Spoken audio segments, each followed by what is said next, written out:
setelah berlari dari Mesir. Doanya diabadikan dalam surah Al-Qasas, ceritanya indah sekali.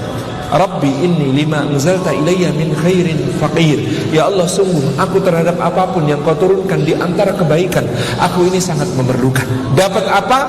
1, perlindungan. 2, makanan. 3, tempat tinggal. 4, pekerjaan. 5, jodoh. 6, nubuwah, mendapatkan kenabian sesudah itu. Masya Allah.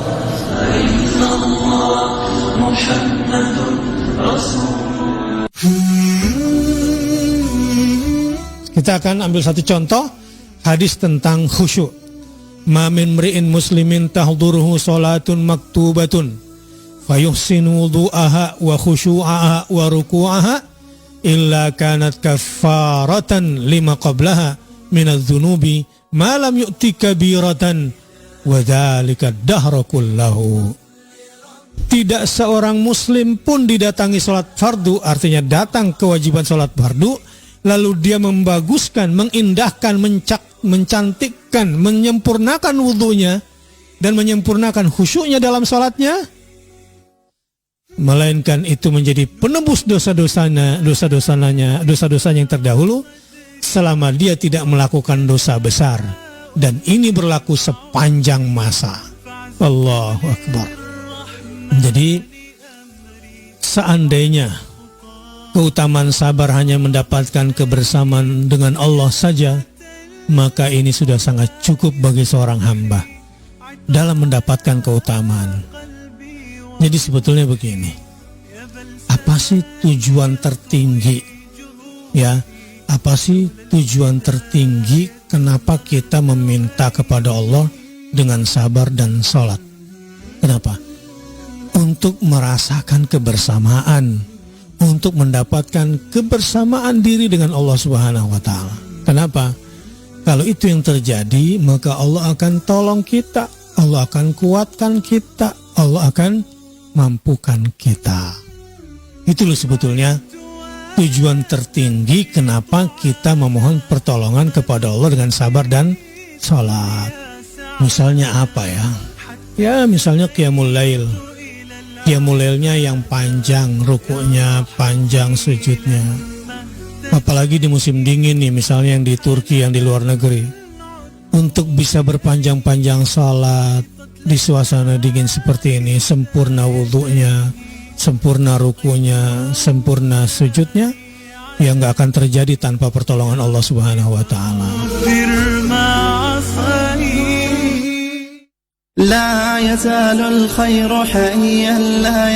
Cinta itu panah, pakai istilah panah asmara. Panah itu kalau sudah nancap ditarik tambah sakit. Bagaimana caranya kalau saya sudah terlanjur mencintai, untuk bisa mengabadikan cinta? Apa yang harus saya lakukan? Saya terlanjur mencintai, tiba-tiba saya sudah menikmati SMS dan saya sudah janji macam-macam dan sebagainya. Anggap saja pacaran sudah dekat sekali. Pokoknya sudah, bisa nggak bisa, sakit betul, bakal sakit. Berpikir dulu, karena bisa jadi yang dicintainya memang orang yang layak dicintai. Mungkinkah dia itu dilanjutkan menuju keabadian? Selagi belum terjadi pelanggaran-pelanggaran syariah yang sangat dalam, maka segera ditata. Mungkinkah dilanjutkan dalam program kemuliaan? Tidak boleh Anda terus dalam posisi seperti itu. Maka mulai detik ini, saat ini harus masuk proses baru untuk menguji dia serius tidak dengan Anda. Melangkahlah. إن في الدنيا سلاما وظلال أخبر الأيام أنها في وصال قم بنا وانظر لآيات. Para kadang sutresna Radio Iskarima 99,9 FM wilujeng midhangetaken adicara saklajengipun nuwun.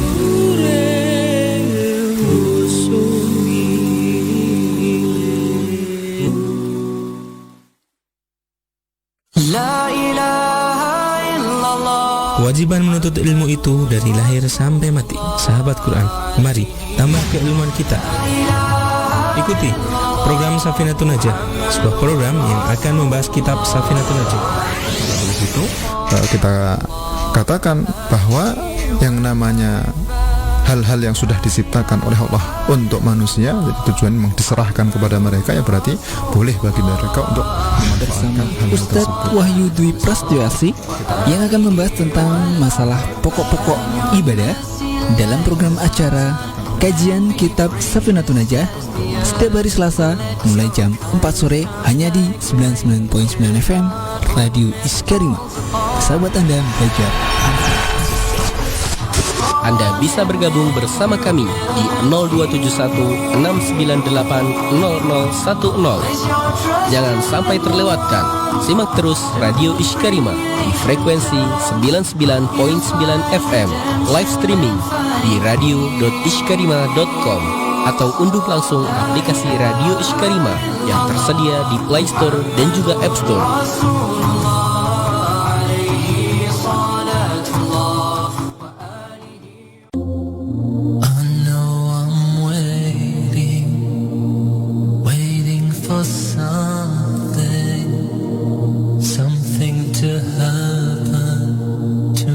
Sahabat Quran, mari kita ikuti kajian fikih Radio Iskarima. This waiting comes with trials and challenges. Nothing in life is free. Sesaat lagi. My Lord, show me right from wrong. Give me light, make me strong. I know the road is long. Make me strong. Ya, bismillah, assalamualaikum warahmatullahi wabarakatuh. Alhamdulillahirrahmanirrahim. Wassalatu wassalamu ala rasulillah. 99.9 FM Radio Iskarima. Sahabat Anda belajar Al-Quran. Sahabat Quran dimanapun Anda berada, senang sekali ya saya Nusaid bisa kembali hadir untuk menyapa sahabat Quran semua di kesempatan sore kali ini, tentunya di hari Selasa ini ya, di tanggal 14 September 2021 Masehi, yang mana juga bertepatan dengan tanggal 7 Safar 1443 Hijriah. Ya, dan bagaimana kabarnya sahabat Quran semua di kesempatan sore kali ini ya? Kami doakan tentunya semoga sahabat Quran semua senantiasa dalam kondisi sehat ya, dan juga tidak kurang apapun. Dan juga yang terpenting dan terutama, semoga sahabat Quran semua senantiasa dalam lindungan dan bimbingan Allah SWT. Amin amin ya rabbal alamin. Ya sahabat Quran, seperti biasa di Selasa sore tentunya Radio Iskarima menghadirkan sebuah program keilmuan ya. Sebuah program keilmuan yang tentunya fokus di bab fikih tentunya insya Allah ya. Di kesempatan sore kali ini yaitu di program Safinah ya, yang mana di program Safinah ini insya Allah kita akan membahas kitab Safinatun Najah, sebuah kitab karya Syekh Salim bin Samir ya, sebuah kitab dasar juga yang mana ini biasanya dipakai oleh para tulab ya, para penuntut ilmu untuk memahami fikih ibadah dalam mazhab Syafi'i tentunya. Dan saudara seperti biasa juga saya tidak sendiri ya di kesempatan sore kali ini. Telah hadir narasumber kita yaitu Ustadz Wahyudi Prasetyo LC ya, yang mana beliau kesempatan kali ini agak sedikit batuk sepertinya. Kita sapa beliau terlebih dahulu mungkin. Assalamualaikum Ustadz. Waalaikumsalam. Masya Allah, semuanya Masya Allah. Kak Sarah. Ya, semoga diberi kesembuhan dan tentunya bisa sembuh seperti semula dan bisa melakukan aktivitas lainnya tentunya. Amin kita ini sedikit memaksakan Ustaz. Kita memaksa Ustaz Wahyu untuk bisa hadir kesempatan kali ini. Fadilan Ustaz. Ya Ustaz, untuk melanjutkan materi kita di kesempatan sebelumnya Ustaz, masih di bab haji. Insya Allah kita masuk ke tema apa Ustaz? Insya Allah kita lanjutkan berkaitan dengan sunnah-sunnah haji insya Allah. Kemudian kita masuk ke bab mikot insya Allah. Karena terakhir kemarin kita membahas tentang kewajiban-kewajiban haji, kemudian ada kewajiban umrah kewajiban ya. Ya, seperti yang telah disampaikan Ustadz Wahid tadi, insya Allah kita akan membahas masih seputar bab haji ya. Dan tentunya yang pengen bertanya di kesempatan kali ini, meskipun di luar tema, tafadhol ya, kami persilakan juga bisa seputar bab fikih ataupun juga di bab keislaman lainnya ya, di luar fikih pun tafadhol, insya Allah kalau beliau bisa menjawab, insya Allah akan dijawab tentunya. Dan yang pengen bergabung tentunya seperti biasa di 0271698010. Sekali lagi di 0271698010 untuk telepon rumahnya. Dan bisa juga ya via SMS atau juga WhatsApp di nomor 081 229 888 614. Sekali lagi di 081 229888614 atau juga yang pengen gabung di streaming kami di Facebook atau juga di YouTube, tafadhol bisa bergabung di situ ya, bisa di like dan tentunya bisa di share atau dibagikan ya, agar tentunya bisa lebih bermanfaat tentunya. Yang mana tentunya juga pertanyaan akan kami bacakan di akhir sesi nanti insyaallah. Dan Ustaz Wahyu, mungkin untuk menghemat waktu kami persilahkan, tafadhol Ustaz. Bismillahirrahmanirrahim. Alhamdulillah rabbil alamin, wassalatu wassalamu ala asyrafil anbiya wal mursalin wa ala alihi wa sahbihi wa man ihtada bi hudahum ila yaumiddin. Amma ba'd. Alhamdulillah rabbil alamin. Tentunya puji syukur kita panjatkan kepada Allah Subhanahu wa taala. Alhamdulillah pada kesempatan sore hari ini, walaupun mungkin kalau hari-hari ini mungkin agak hujan, tapi jangan sampai kemudian hujan yang Allah Subhanahu wa taala jadikan sebagai rahmat yang Allah turunkan ke muka bumi menghalangi kita untuk melakukan aktivitas-aktivitas kebaikan. Jadi semoga kita selalu diberikan keistiqomahan oleh Allah Subhanahu wa taala untuk selalu menetapi apa yang kita lakukan dari setiap kebaikan-kebaikan, kemudian juga amal soleh yang kita kerjakan, yang tentunya dari apa yang kita kerjakan tersebut semoga menjadi sebuah timbangan amal tersendiri di hadapan Allah Subhanahu wa taala. Makanya hendaknya kita selalu bersyukur kepada Allah atas segala limpahan rahmat, kemudian juga taufiknya kepada kita. Kita diberikan kemampuan, diberikan keinginan untuk bisa menjalankan amal-amal saleh yang mungkin tidak bisa dikerjakan oleh orang lain mungkin. Ala kulli hal, sebagaimana Allah Subhanahu wa taala menyebutkan, la in syakartum la azidannakum, barang siapa yang dia bersyukur, jikalah kalian semuanya itu bersyukur, yaitu para hamba-hamba, maka Allah Subhanahu wa taala akan menambahkan nikmat yang diberikan kepada kita semuanya. Kemudian tidak lupa kita hendaknya selalu bersolat kepada baginda junjungan kita, Nabi Agung, Nabi besar Rasulullah SAW, keluarga beliau dan seluruh kaum muslimin, kemudian juga seluruh orang-orang yang senantiasa mengikuti beliau hingga yaumil qiyamah. Kemudian juga semoga kita termasuk bagian dari umatnya yang mendapatkan syafaat beliau di yaumil qiyamah kelak.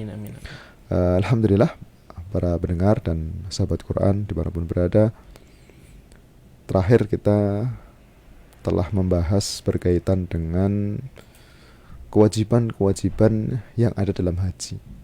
Jadi kalau dulu pernah kita sebutkan juga bahwa dalam ibadah haji ada rukun, kemudian ada kewajiban, kemudian ada sunnah. Nah, ada sunnah-sunnahnya. Ini pembagiannya ada 3. Kalau rukun maknanya berarti kalau seumpamanya tidak dikerjakan, otomatis haji tersebut tidak bisa dikatakan sebagai haji yang sah. Nah, untuk kewajiban ini kalau ditinggalkan dia berdosa. Cuman tetap haji yang dikerjakan ini masih dianggap sebagai haji yang sah. Jadi tidak menghalangi untuk kita katakan bahwa haji tersebut adalah haji yang sah. Cuman memang ada kewajiban ataupun ada kafarah atau denda yang harus dia tunaikan ketika dia tidak melakukan kewajiban ataupun yang meninggalkan tidak melakukan kewajiban ataupun ada pelanggaran yang dia lakukan. Kemudian sedangkan untuk berkaitan dengan sunnah-sunnah akan disebutkan oleh beliau, ini Syekh Ba'atiyah, ini pelengkap dari kitab Safinah, karena pembahasan kitab Safinah sampai kitab zakat, kemudian dilanjutkan oleh Imam Nawawi Al-Bantani, ulama dari Nusantara, dari negeri kita, kemudian selanjutnya dilanjutkan oleh Syekh Ba'atiyah. Nah, setelah beliau menyebutkan kewajiban-kewajiban haji, kemudian disebutkan kewajiban umrah. Di sini cuma disebutkan ada 2, yaitu ihram dari miqat, kemudian menghindari hal-hal yang dia dilarang ketika seseorang dalam kondisi ihram. Nah, kemudian selanjutnya beliau menyebutkan tentang sunnah-sunnah haji. Ini sunnah-sunnah haji. Yang pertama yang beliau sebutkan pertama adalah menyebutkan bahwa sunnah-sunnah haji itu banyak. Jadi sunnah-sunnahnya itu banyak. Kemudian yang pertama beliau menyebutkan adalah yaitu melakukan talbiyah. Talbiyah itu yaitu ketika kita mengucapkan labbaik Allahumma labbaik. Nah, sampai akhir ini disebut sebagai talbiyah. Karena ketika itu labbaik itu kan kita memenuhi panggilan Allah Subhanahu wa taala. Maka para ulama menyebutkan makna ataupun arti dari labbaik itu kan ijabatan ba'da ijabatin. Jadi menjawab suruhan dari Allah Subhanahu wa taala, karena memang Allah memerintahkan kepada Nabiullah Ibrahim untuk menyeru kepada orang-orang supaya mereka mengerjakan ibadah haji. Wa'adzin fin nasi bil hajj. Nah, diperintahkan oleh beliau beliau diperintah oleh Rabbnya untuk menyeru orang-orang supaya mereka mengerjakan yang namanya ibadah haji. Nah, barang siapa yang dia memenuhi panggilan tersebut, maka dia mengucapkan tadi labbaik Allahumma labbaik. Ini sunnah khususnya untuk laki-laki, karena laki-laki dimasyurkan untuk mengangkat suaranya, terutama ketika mungkin ketika pas naik ataupun mungkin ketika di beberapa kondisi-kondisi tertentu memang lebih ditekankan lagi untuk melakukan yang namanya talbiyah. Nah, untuk talbiyah ini dia sejak pertama kali dia melakukan ihram sampai entar ketika dia melempar jumrah Aqabah baru kemudian selesai. Setelah melempar jumrah Aqabah baru kemudian dia menggantinya dengan takbir. Ini untuk talbiyah. Nah, sedangkan untuk perempuan tetap disunahkan juga untuk mengerjakan yang namanya talbiyah, cuman memang talbiyah di sini tidak perlu untuk mengangkat suara sebagaimana laki-laki mengangkat suara. Untuk perempuan cukup ya memperdengarkan dirinya sendiri atau mungkin orang-orang yang berada di sekitar dia ketika memang bersama dengan rombongan perempuan. Tapi kalau seumpamanya bersamaan dengan rombongan laki-laki, maka diperintahkan untuk melirihkan suaranya. Walaupun suara perempuan itu bukan aurat, tapi tidak pas ketika seorang perempuan berada di sekeliling laki-laki kemudian kok dia mengangkat suaranya. Nah, makanya untuk perempuan tetap disunahkan bertalbiyah, cuman memang untuk talbiyah di sini dia cukup untuk melakukannya secara lirih. Nah, ini sedangkan laki-laki mereka lebih bebas dan diperintahkan untuk mengeraskan talbiyah mereka supaya ini menjadi sebuah syiar. Menjadi sebuah syiar ketika orang melaksanakan ibadah haji, semua orang yang ketika melaksanakan ibadah haji mereka mengucapkan talbiyah di jalan-jalan mereka, ketika mereka mau menuju ke Masjidil Haram ataupun mungkin ketika mau menuju ke masyair. Nah, ini mereka mengucapkan talbiyah tersebut sebagaimana adzan, kemudian iqamah dan yang lainnya. Ini kan takbir ketika Idul Adha dan Idul Fitri, ini kan termasuk bagian dari syiar yang hendaknya dinampakkan. Nah, ini perintah Allah Subhanahu wa taala. Nah, kemudian sunnah yang selanjutnya yang disebutkan oleh beliau adalah mengedepankan haji daripada umrah. Nah, maka sunnahnya adalah untuk melakukan hajinya itu niatannya adalah ifrad. Karena ada tiga macam ada tiga macam manasik yang bisa dilakukan. Pertama adalah ifrad tadi. Ifrad itu menyendirikan haji. Ketika dia ihram berarti meniatkannya hanya meniatkan haji. Seperti ketika dia mengucapkan labbaik Allahumma hajjan. Jadi hanya untuk haji saja. Kemudian setelah selesai melakukan manasik haji, setelah hari-hari haji selesai, baru kemudian mengerjakan umrah sendiri. Nah, ini yang disebut sebagai haji ifrad. Kemudian macam yang kedua ada yang namanya qiran. Nah, qiran itu berarti menggabungkan antara haji dengan umrah. Nah, niatannya satu. Ketika dia mengucapkan seperti ketika dia mengucapkan labbaik Allahumma hajjan wa umratan, haji kemudian umrah. Makanya yang dia kerjakan pun satu, tapi niatannya untuk dua manasik tersebut antara haji dan umrah. Kemudian yang ketiga yang mungkin lebih mudah untuk dilakukan dan biasanya kebanyakan orang-orang ketika mereka mengambil manasik ataupun memilih ihramnya itu pakai apa, umumnya biasanya memilih dengan tamattu. Tamattu itu dia mendahulukan haji, kemudian baru mendahulukan umrah, baru kemudian haji. Tapi umrah tersebut dilaksanakan pas ketika waktu haji dan dalam satu safar. Maka ketika dia mengucapkan labbaik Allahumma umratan mutamatti'an ilal hajj, di sini berarti dia mengambil ihramnya untuk tamattu. Nah, makna tamattu ini kan dia ada kelebihan yang dimiliki tamattu ini secara kemudahan. Untuk dalam madhab memang yang dipilih adalah ifrad itu lebih afdal karena dia mengerjakan ibadah haji sendiri, kemudian setelahnya dia mengerjakan ibadah umrah sendiri. Nah, sedangkan untuk tamattu di sini ketika dia sudah selesai melakukan manasik umrah, yaitu umrah selesai, maka dia sudah tahallul. Ketika tahallul ini sudah selesai, otomatis berarti dia tidak ada kewajiban untuk menahan diri dari mahdhuratul ihram ataupun hal-hal yang dilarang bagi seorang yang dia muhrim. Nah, ini mudah. Seperti orang kalau seumpamanya dia datang ke Makkah pas bulan Syawal.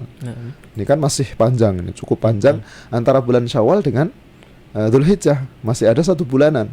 Nah, kalau seumpamanya dia mengambil ifrad ataupun mungkin mengambil qiran 1 atau 2 ini, otomatis ada kewajiban bagi dia untuk tetap dalam kondisi ihram.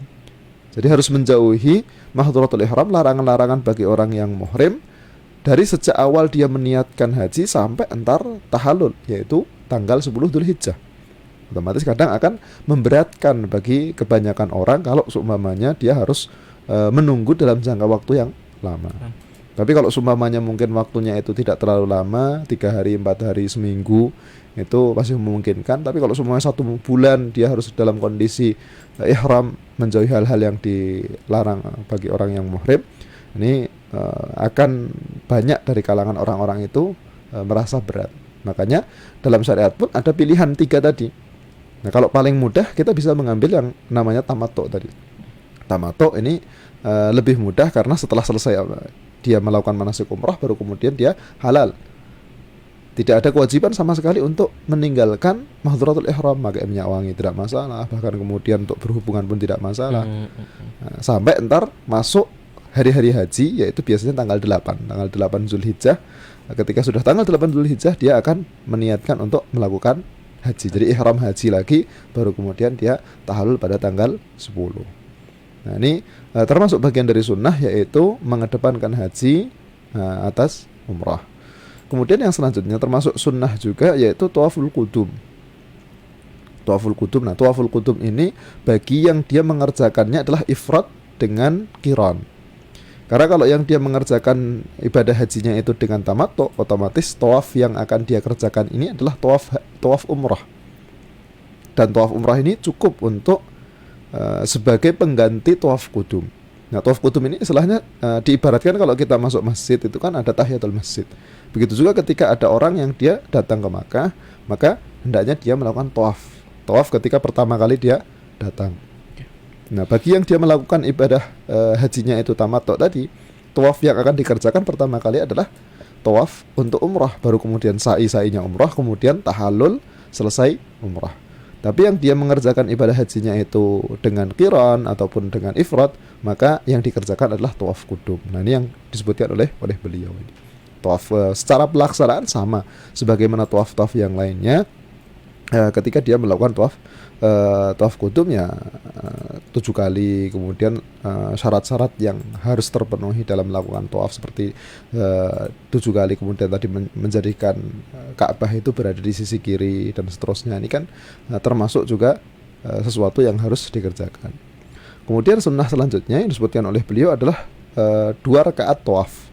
Nah, 2 rakaat tawaf ini adalah 2 rakaat yang dikerjakan setelah seseorang dia selesai melakukan tawaf. Setelah selesai melakukan tawaf. Nah, kalau tadi selesai melakukan tawaf qudum, nah disunahkan untuk sholat 2 rakaat di belakang makam Ibrahim. Di belakang makam Ibrahim ini sunnahnya. Kalau tadi yang melakukan umrah ya berarti setelah selesai tawaf umrah kemudian dia melakukan 2 rakaat tawaf di belakang makam Ibrahim. Kalau seumpamanya memang tidak memungkinkan dikarenakan penuh ataupun tidak ada tempat yang bisa digunakan untuk melakukan sholat di tempat tersebut di belakang makam Ibrahim, silahkan dia memilih tempat manapun tidak masalah. Memilih tempat manapun tidak masalah. Yang penting ini dia mengerjakan 2 rakaat setelah melakukan yang namanya tawaf, karena itu termasuk bagian dari sunnah dan disunahkan untuk membaca di rakaat yang pertama itu membaca Al-Kafirun. Jadi membaca surat Al-Kafirun, kemudian di rakaat yang kedua disunahkan untuk membaca surat Al-Ikhlas, Qul Huwallahu Ahad. Nah, sebagaimana kalau seorang mengerjakan salat fajar. Nah, Rasulullah SAW beliau ketika selesai melakukan tawaf, kemudian beliau mengucapkan, melafalkan wattakhidhu min maqami Ibrahim musalla.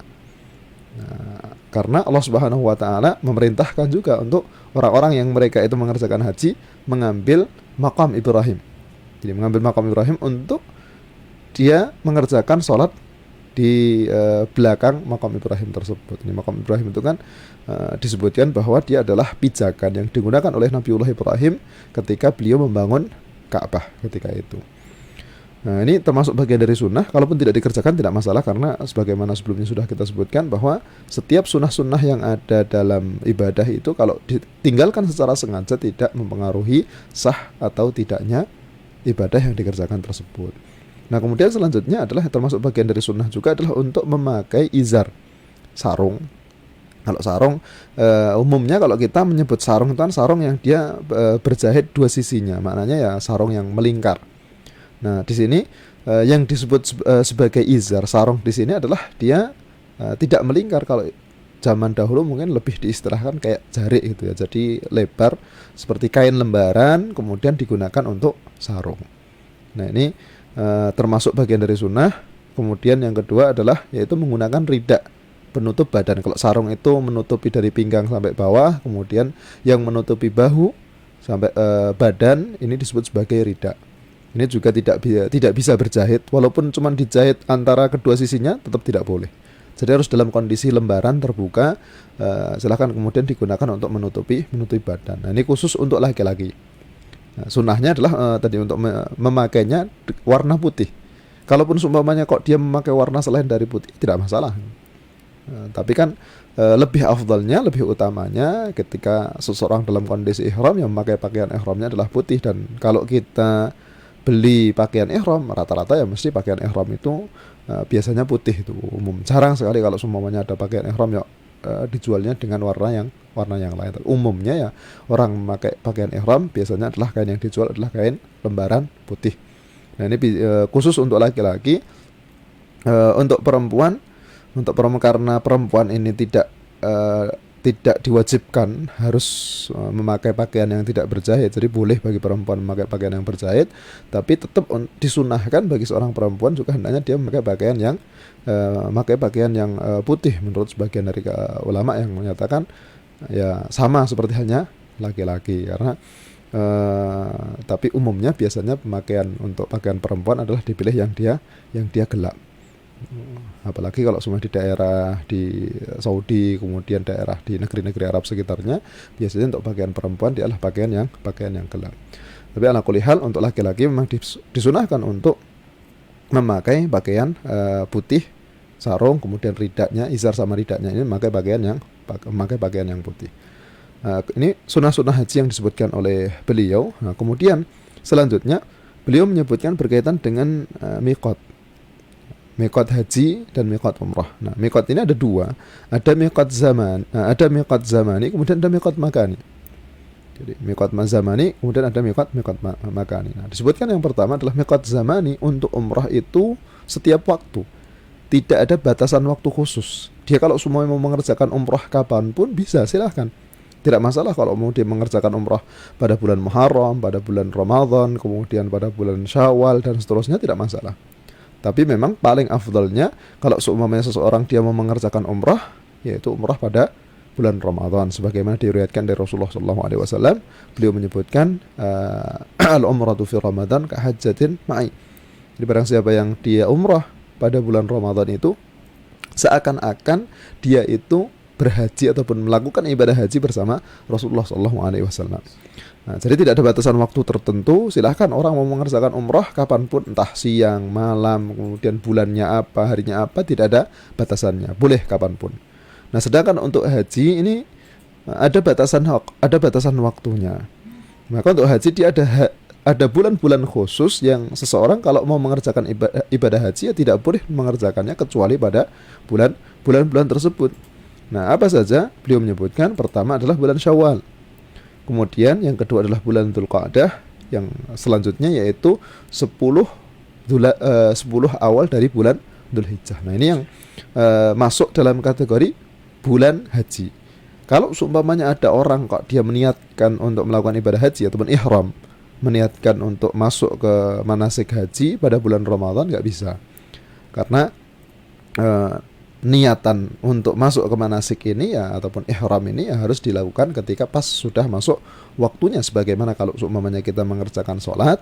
Nah, sholat yang kita kerjakan ini kan kita harus nunggu sampai masuk waktu terlebih dahulu baru kemudian kita bisa mengerjakan sholat. Nah, ini untuk mikot makani, mikot zamani. Nah, sedangkan yang kedua, macam yang kedua yang disebut sebagai mikot makani, yaitu adalah tempat yang seseorang itu ketika dia melalui tempat tersebut dia harus dalam kondisi berihram. Nah, jangan sampai dia melewati batasan tempat tersebut dia belum melakukan yang namanya ihram. Kalau seumpamanya dia kok melewati tanpa ihram, maka ada kewajiban untuk membayar dam. Nah, jadi mikot makan ini tempat-tempat yang memang sudah dikhususkan oleh Rasulullah SAW menjadi awal mula seseorang dia harus melakukan ihram. Nah, untuk mikot makan ini bisa dibagi ke dua bagian ya. Yang pertama adalah bagi orang yang dia berada di Mekah. Jadi orang yang berada di Mekah, maka ya mikotnya itu di Mekah. Tidak perlu dia keluar ke mikot. Tidak perlu keluar ke daerah yang lebih jauh untuk memulai manasik haji ataupun mungkin ihram dia ketika dia mau melakukan haji dan umrah, harus keluar ke tempat tersebut. Jadi nggak harus menuju ke mikot. Yang penting kalau semuanya dia haji dari tempatnya tidak masalah, bahkan walaupun dia itu berada di posisi di haram.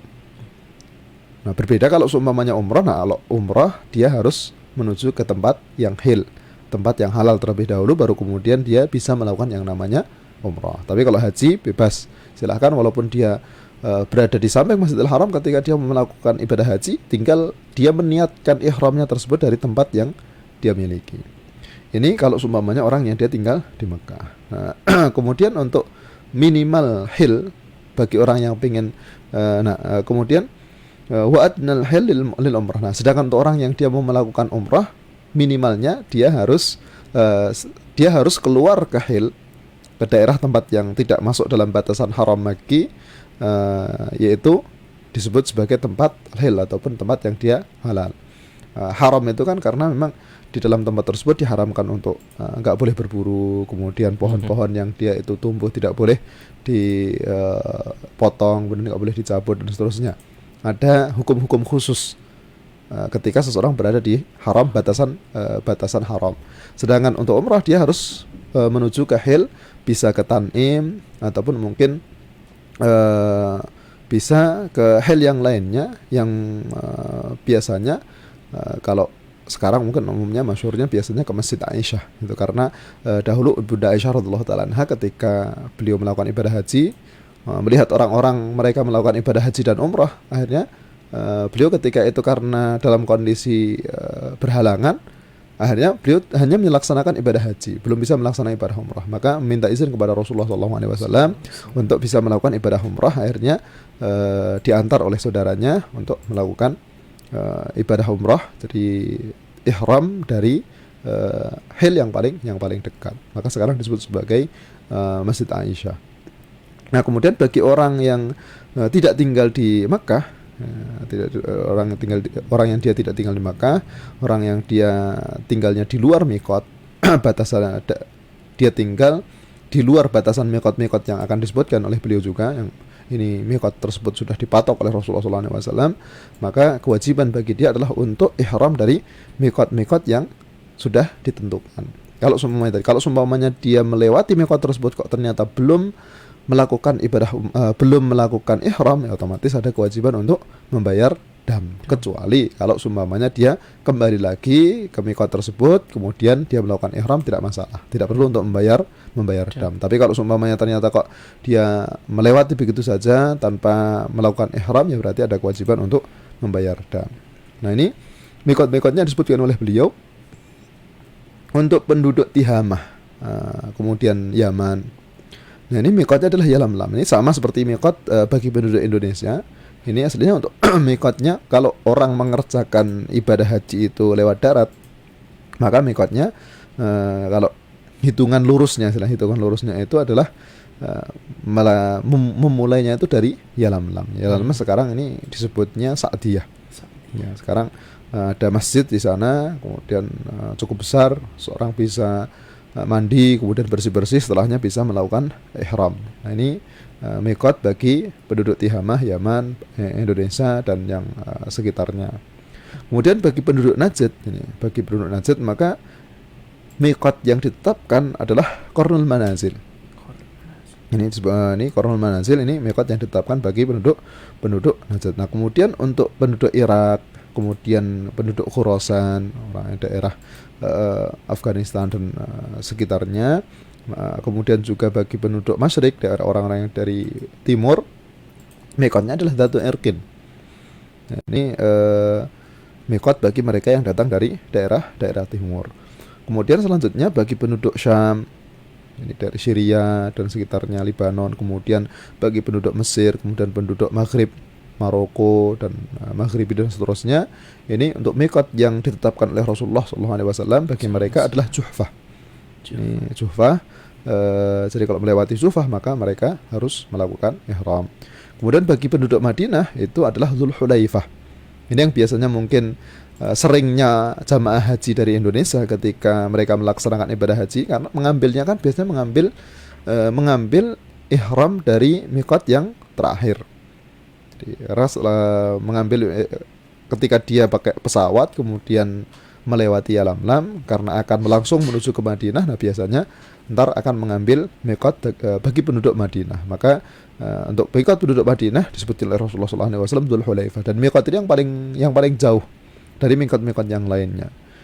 Ini miqat ataupun yang disebut sebagai miqat makani, seorang tidak boleh melewati tempat-tempat tersebut kecuali dia dalam kondisi ihram. Nah, bagi yang dia tidak melewati, kalau dia melewati suatu jalur tapi tidak melewati miqat tersebut secara khusus, nah bagaimana ya? Berarti tinggal dihitung sekitarnya ataupun dihitung garis yang kira-kira itu kalau ditarik lurus ke arah miqat itu, apakah dia sudah melewati atau belum. Kalau seumpamanya kok ternyata dia belum melewati, ya berarti tidak masalah. Tapi kalau seumpamanya sudah menyamai miqat ketika ditarik garis tadi, ya berarti dia kewajibannya adalah untuk melakukan ihram dari tempat tersebut, walaupun secara khusus dia tidak melewati miqat-miqat yang disebutkan. Nah, karena mungkin banyaknya jalan yang terbuka ataupun sekarang tambah banyak seumpamanya, nah, dia melewatinya bukan melewati miqat tersebut, maka tetap ada kewajiban untuk melakukan ihram dari tempat yang kalau seumpamanya dia itu ditarik garis dia sejajar dengan miqat, ya berarti dia harus ihram. Dan insya Allah rata-rata setiap jalur yang melewati tempat tersebut, kalau dia jalurnya adalah jalur umum, itu ada tempat yang memang sudah dibatasi bahwa di situ adalah tempat mulainya untuk melakukan ihram. Kecuali kalau seorang mungkin melewati gurun pasir dan yang lainnya yang tidak melewati jalur secara khusus, ya mungkin dia harus butuh untuk mengira-ngira apakah dia sudah melewati miqat atau belum. Kemudian selanjutnya yang bagi mereka yang rumahnya adalah di antara miqat dan Makkah. Jadi di antara miqat dan Makkah. Jadi kalau tadi itu orang yang tinggal pertama adalah orang yang tinggal di Haram Makki ataupun orang yang tinggal di daerah Makkah. Kemudian yang selanjutnya adalah orang yang dia tinggal di luar miqat. Nah, sekarang pertengahan di antara kedua orang tersebut adalah mereka yang rumahnya itu di antara Makkah dan miqat. Nah, sekarang mereka apakah dia harus keluar ke miqat ataukah dia bisa langsung dari situ? Disebutkan oleh beliau fa miqatuhu maskanuh. Nah, miqatnya itu ya tempat tinggal dia. Tidak perlu dia pergi ke miqat, dia tinggal melakukan ihram dari tempat tinggal dia. Nah, sebagaimana orang yang dia berada di Mekah tadi, tinggal dia melakukan ihram dari tempat tinggal dia. Nah, kemudian selanjutnya beliau menyebutkan tentang hukum berkaitan dengan masalah miqat ini. Barang siapa yang dia melewati miqat tanpa ada keinginan untuk melakukan manasik, kemudian dia ada keinginan untuk melakukan ihram, maka miqatnya adalah dari tempat dia ketika itu. Jadi ada orang yang dia pengen masuk ke Makkah tapi tidak ada keinginan untuk melakukan manasik. Walaupun di sini ada perbedaan pendapat di kalangan para ulama, orang yang dia mau masuk Makkah itu apakah wajib untuk ihram atau tidak, walaupun dia tidak meniatkan untuk melakukan manasik. Karena sebagian ulama berpendapat kalau semuanya dia masuk Makkah, ya mau nggak mau pokoknya dia harus melakukan ihram. Jadi harus ihram baru kemudian silahkan melakukan kebutuhan ataupun hajah yang ingin dilakukan. Tapi kalau seumpamanya dia tidak ada keinginan, nah sebagian ulama berpendapat dia tidak perlu untuk melakukan ihram. Dan ini maka disebutkan oleh beliau di sini, barang siapa yang dia pengen memasuki Mekah kemudian tidak ada keinginan untuk melakukan manasik pertamanya, baru kemudian setelah dia berjalan melewati miqat tersebut, melewati miqat-miqat yang tadi disebutkan, ada keinginan untuk melakukan ihram. Tadi pengennya tidak langsung, tidak umrah, tapi tiba-tiba ada keinginan untuk melakukan umrah. Nah, bagaimana? Maka beliau menyebutkan miqatuhu min haitsu ansha'na. Miqatnya itu dari tempat dia sampai. Nah, sampainya dia mana? Ketika dia meniatkan untuk melakukan ihram, ya berarti tinggal dari situ dia meniatkan untuk ihram, tidak perlu kembali ke miqat yang sudah dilewatinya. Nah, ini beberapa hukum berkaitan dengan masalah miqat. Kalau sekarang karena pakainya adalah pakai pesawat, ya berarti kalau semuanya melewati atas tempat yang ditetapkan sebagai miqat, ya berarti dia ada kewajiban untuk melakukan ihram. Makanya kalau yang pakai pesawat, ya otomatis hendaknya persiapannya adalah ketika di bandara ataupun ketika di hotel sebelum dia naik pesawat sudah siap-siap. Tinggal ketika antar ada pemberitahuan dari pesawat, dari pilotnya ataupun mungkin dari pramugari yang menyatakan bahwa sekarang kita mau melewati miqat. Nah, tinggal dia meniatkan tanpa harus ke kamar mandi mungkin untuk ganti baju dan seterusnya. Dia sudah posisinya, bajunya sudah siap, tinggal meniatkan saja tanpa perlu dia harus ribet untuk mengganti baju yang dia pakai. Nah, ini bagi yang mau mengerjakan umrah ataupun mengerjakan haji, tapi mungkin langsung ke Jeddah ataupun mungkin langsung ke daerah yang memang sudah melewati miqat, maka kewajibannya adalah ataupun apa yang dia kerjakan hendaknya mempersiapkan diri walaupun sebelum dia menaiki pesawat. Ini lebih utama supaya kita keluar dari perbedaan pendapat di kalangan para ulama, kemudian juga supaya seseorang dia ketika melakukan hal tersebut tidak perlu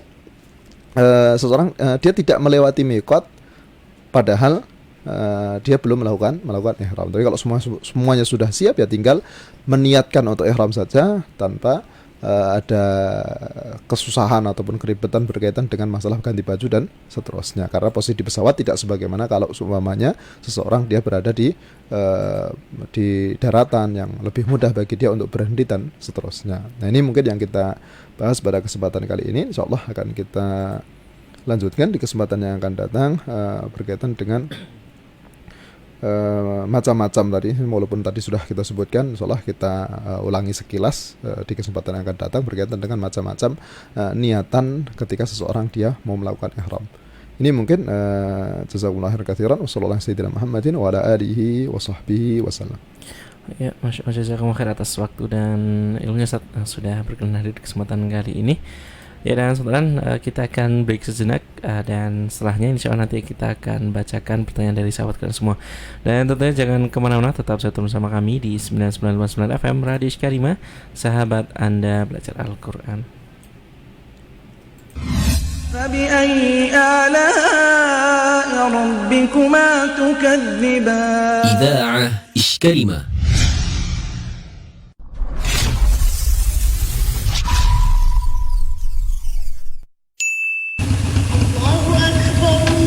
Alhamdulillah, istiqomah jedin. Oh iya Mat, guys, udurung. Wis jenihin, yang batal meneh. Lah kowe? Aku yo wis batal Mat. Ya wis, nanu udus yo. Ayo. Emang tulisan kae kan ngajari cara wudu sesuai sunnah lho. Wis mbok prakteke urung? Urung iki. Kajiane lagi wingi. Urutane kae piye to, lali aku. Kayak ngene lho, Mat. Pertama, niat. Terus maca bismillah. Terus basuh tangan sampai sela-sela jari. Bar kuwi berkumur lan istinsya, menghirup air ke dalam hidung. Ning aja jero-jero, ndak selek. Nek poso ya aja nyirup, ndak batal puasane. Terus membasuh muka sambil mengusap jenggot. Ya. Kudu rata lho. Aja gur pucuk etok. Terus membasuh tangan sampai siku, dimulai dari tangan kanan. Penting wi. Terus mengusap rambut dan juga telinga. Nah, terus membasuh kaki sampai mata kaki. Julali digosoki nggon sela-sela jarine. Terus berdoa. Ngono lho. Wis, mantep. Tak praktek deh saiki. Ingat, gunakan air sehemat mungkin. Ojo boros-boros. Iya. Iklan layanan masyarakat ini disampaikan oleh 99.9 FM Radio Ishkarimah, sahabat Anda belajar Al-Quran. Bullpen, obrolan pendek penuh hikmah.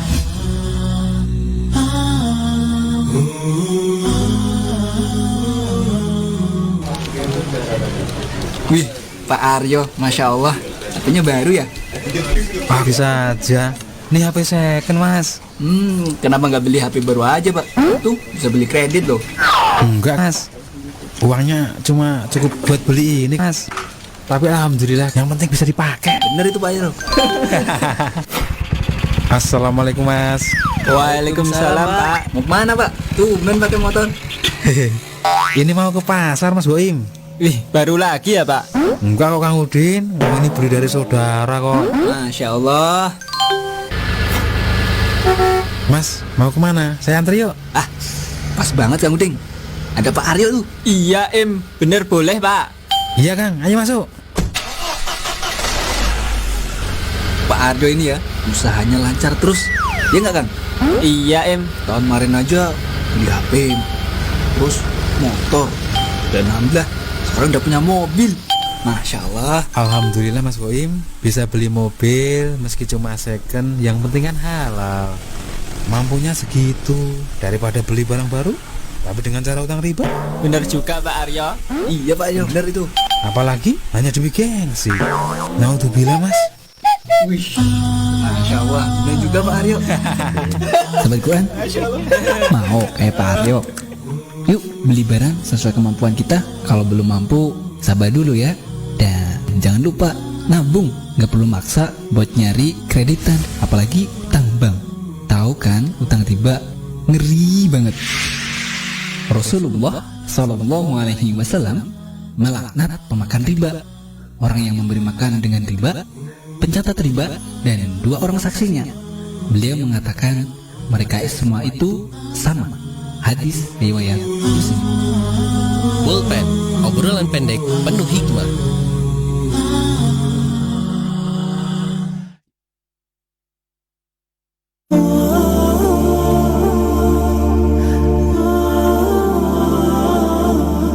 Dalam surat An-Nazi'at ayat 37 sampai 41 membagi tentang 2 golongan manusia. Yang pertama, wa amma man tagha. Adapun orang yang durhaka, orang yang durhaka, jawane ku wong sing murka, diluk-diluk marah, atau orang yang berlebih-lebihan. Durhaka itu berlebih-lebihan, menjauhi kebenaran, golek sak karepe dhewe, golek sak senenge dhewe. Ini tagha, ya. Fa amma man tagha, orang yang ini berlebih-lebihan dan durhaka. Wa atharul hayatad dunya, dan mengutamakan kehidupan dunia. Wa atharo ini adalah orang yang mudah terpengaruh oleh dunia.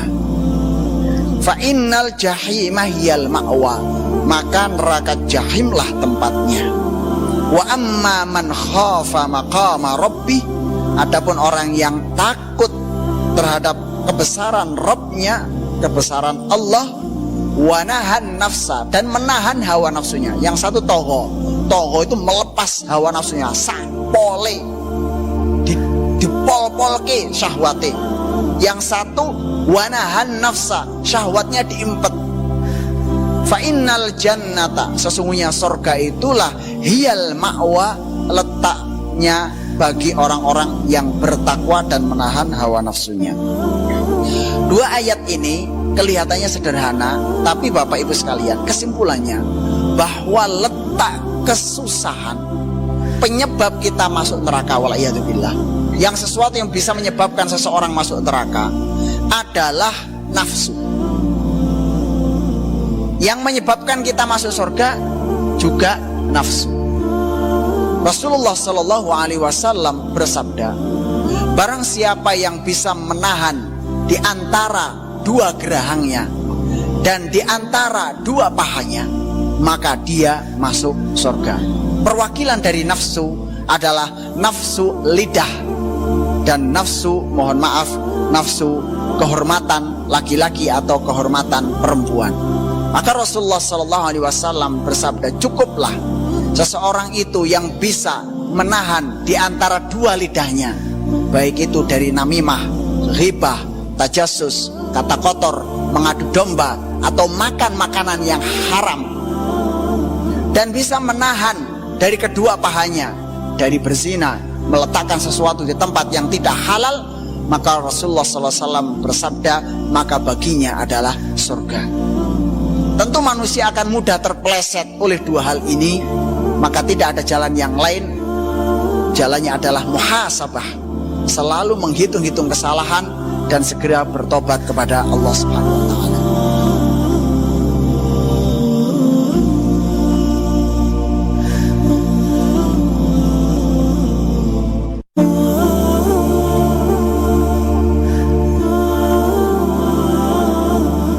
Wong iku gak oleh rumangsa pinter, kudu rumangsa gorong pinter.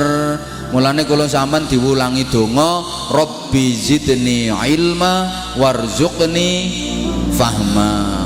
Niku artine, ya Allah Gusti, mugi-mugi kula panjenengan paringi tambahan ilmu, terus tambah ilmu kula. Kula cek pinter, cek sempurna lek nurut nang panjenengan. Ya Allah Gusti, mugi-mugi kula panjenengan paringi faham, kula cek saged ngrasakno nikmate ibadah dateng panjenengan. Ibadah iku asline nikmat. Ibadah napa mawon asline nikmat. Nek kula sampean faham, nek gak faham ya gak iso ngrasakno nikmat. Sholat iku nikmat nek faham, nek gak faham lempok. Poso iku nikmat nek faham, nek gak faham loyo. Haji iku nikmat nek faham, nek gak faham eman duite. Zikir iku nikmat nek faham, nek gak faham yo gak iso ngrasakno nikmate.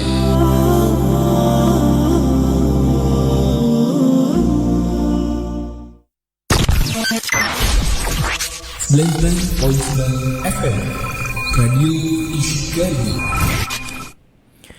Ya, saudara, kembali lagi di program Safinah ya. Di kesempatan sore kali ini tentunya masih bersama dengan saya Nur Said dan juga Ustadz Wahyu Dwi Prasto LC dan Afan saudara, untuk streaming YouTube-nya dan untuk Facebook-nya ya. Untuk YouTube-nya malah tidak bisa karena tadi sedikit ada gangguan di sinyalnya. Dan untuk streaming Facebook-nya sedikit terputus-putus nih, masih nyambung namun agak terputus-putus Afan Jidan. Mungkin belum bisa kami bacakan mungkin pertanyaan yang ada di YouTube-nya. Untuk Facebook-nya kami usahakan kalau ada nanti kita tanyakan. Dan kita ke WhatsApp dulu mungkin Ustaz. Ya, yang pertama ada dari Ummu Abduh di Sragen Ustaz. Bismillah, assalamualaikum warahmatullahi wabarakatuh. Tanya Ustaz, maaf di luar materi. Yang pertama Ustaz, bagaimana hukumnya apabila ayah tiri yang telah ditinggal istrinya menikahi anak tirinya tersebut Ustaz? Dan yang kedua, apabila kita dikasih bilangnya sedekah tetapi dibarengi dengan acara ke-7 ataupun juga ke-40 ataupun seterusnya setelah meninggalnya seseorang Ustaz.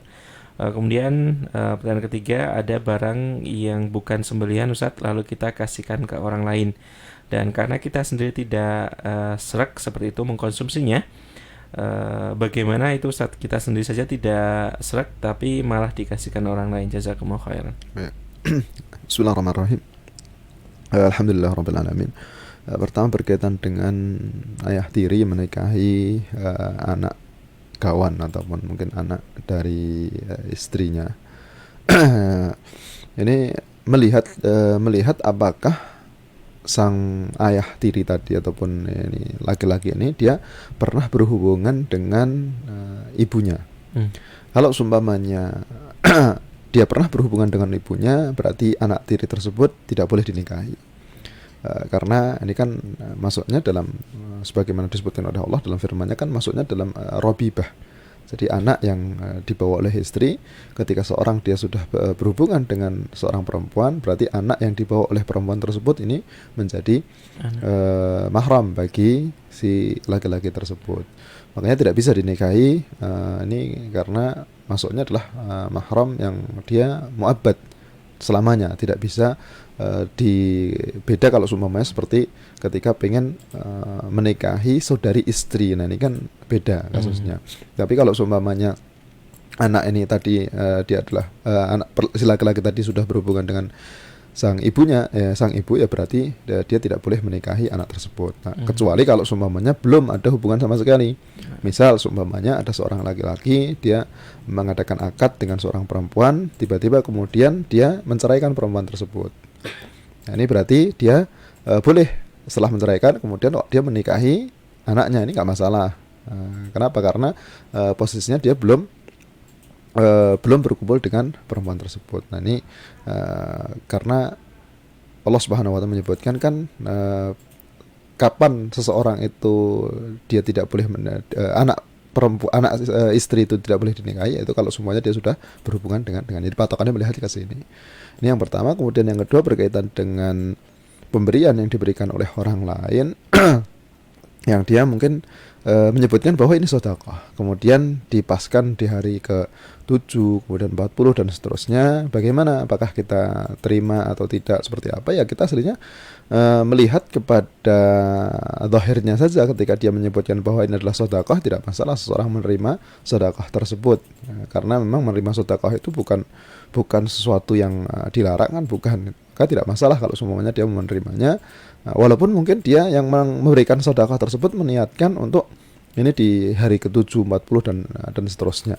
Tapi berkaitan dengan menerimanya ini tidak masalah melihat kepada zahir dari apa yang dia niatkan tersebut. Karena orang yang bersedekah otomatis kan ini sedekah ini jadinya adalah sesuatu yang dia itu kurbah, dan sedekahnya kan atas si mayit tersebut. Si mayit ini dia orang bersedekah tersebut dengan niatannya adalah untuk pahalanya itu supaya bisa dikirimkan ke orang yang sudah meninggal, walaupun mungkin dilakukan pada hari ke-7 kemudian 40 dan seterusnya. Insya Allah tidak masalah.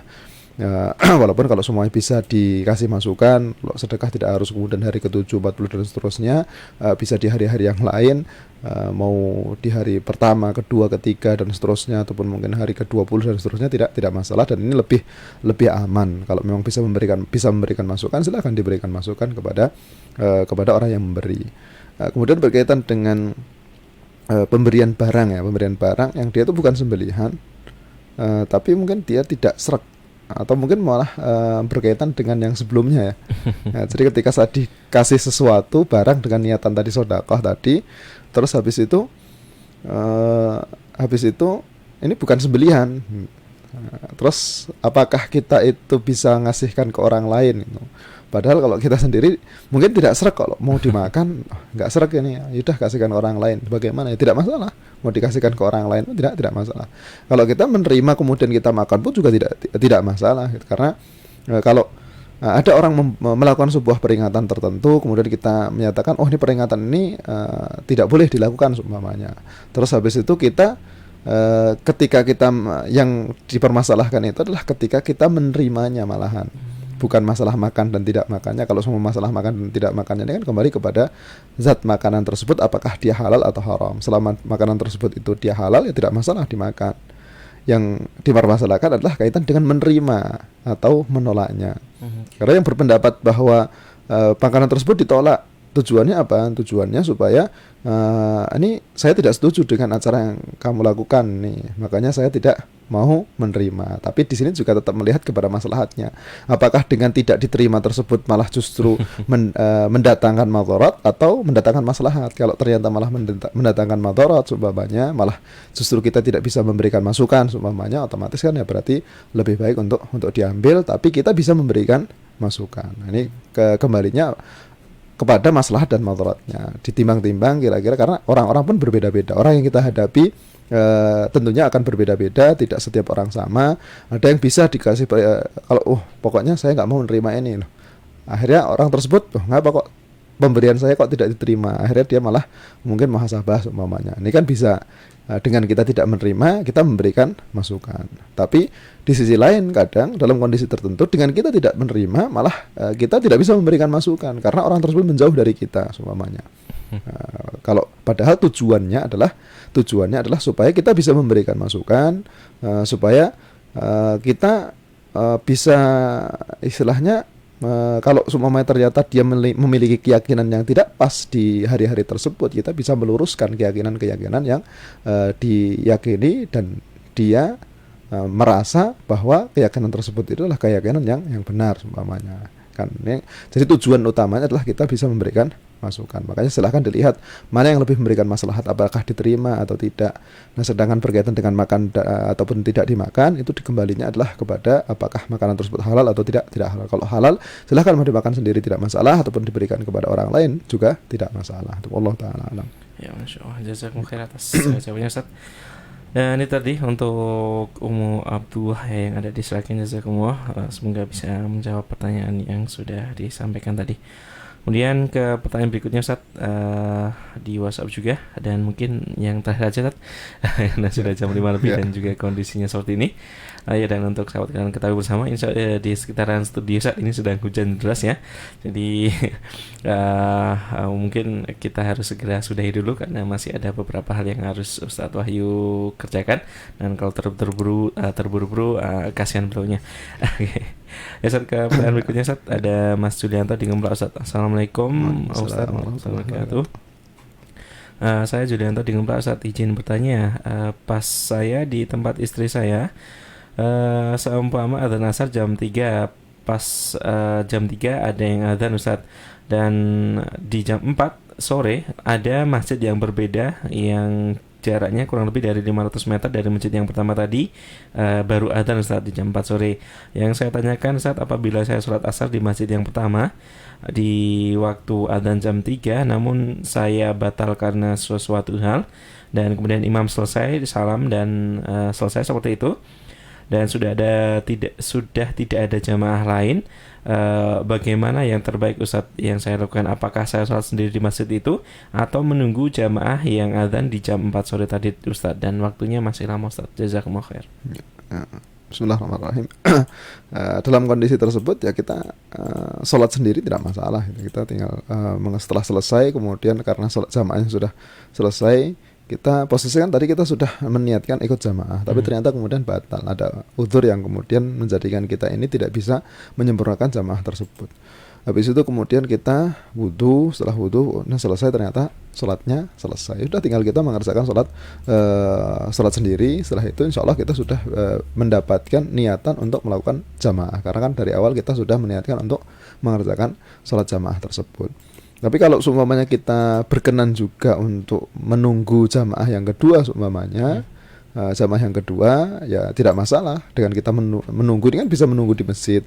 Kalau menunggu di masjid berarti bisa sekaligus untuk itikaf ataupun kemudian untuk membaca Al-Quran, sampai datang jamaah yang kedua, kemudian kita mengerjakan sholat bersama jamaah tersebut. Atau mungkin menunggunya di rumah gitu. Menunggunya di rumah, terus habis itu setelah ada jamaah lagi kemudian kita sholat ke masjid. Ini juga bisa, karena ketika kita sholat berjamaah dengan orang lain, otomatis dia akan mendapatkan pahala yang lebih daripada kalau semuanya dia sholat sendiri. Tapi yang pertama, walaupun tadi dia sholatnya sendiri, tapi dia sudah mendapatkan niat untuk melakukan sholat berjamaah. Sudah mendapatkan niat untuk melakukan sholat berjamaah. Ya di sini bisa dilihat kondisi seperti apa, apakah lagi kosong ataupun mungkin lagi ada kesibukan dan yang lain sebagainya.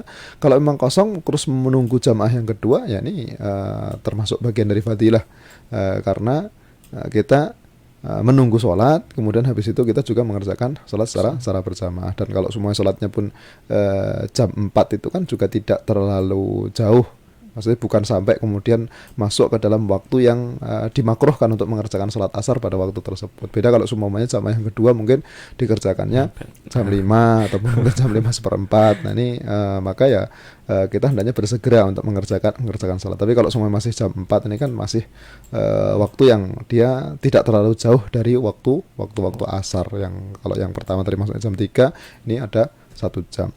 Jadi ala kulli hal, kalau bisa menunggu sampai kemudian datang jamaah yang kedua, ya ini tentunya amalannya lebih banyak karena kita menunggu sholat, kemudian kita sholat berjamaah. Tapi kalau semuanya tidak memungkinkan karena ada kesibukan dan yang sebagainya, silahkan untuk mengerjakan sholat tersebut secara sendiri. Setelah selesai tadi jamaah selesai, kemudian mengerjakan sholat sendiri, insya Allah ini sudah mendapatkan niatan untuk melakukan jamaah. Karena memang dari awal tadi kita sudah meniatkan jamaah, tapi ada uzur karena batal, baru kemudian kita sholatnya sendiri. Wallahu ta'ala a'lam. Ya, Masya Allah, jazakumullah Ustaz atas jawabannya. Dan itu tadi Mas Yulianto ya, semoga bisa menjawab pertanyaan yang sudah diajukan. Ya, dan Ustaz, kita harus sudahi dulu perjumpaan kita di kesempatan kali. Afan Zidan Ustaz, sudah Afan saat ini sakit-sakit harus kesini. Afan Zidan, kami mohon maaf seperti itu. Ya, dan kami doakan semoga lekas sembuh Ustaz dan bisa beraktivitas seperti biasanya lagi Ustaz. Buat aktivitas malah cepat sembuh ya. Malah cepat sembuh.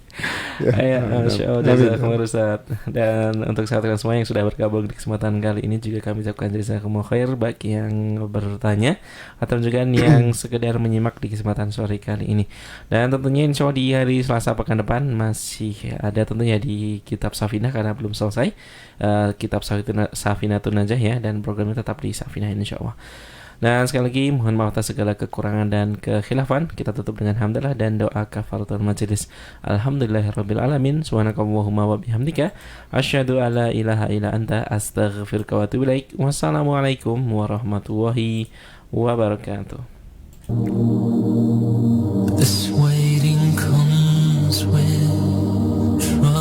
Demikian tadi telah kita ikuti kajian Safinatun Najah.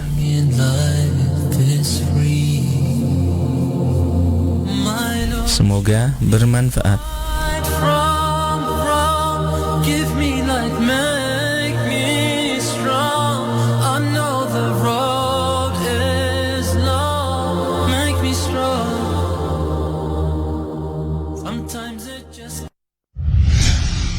Radio Ishkarima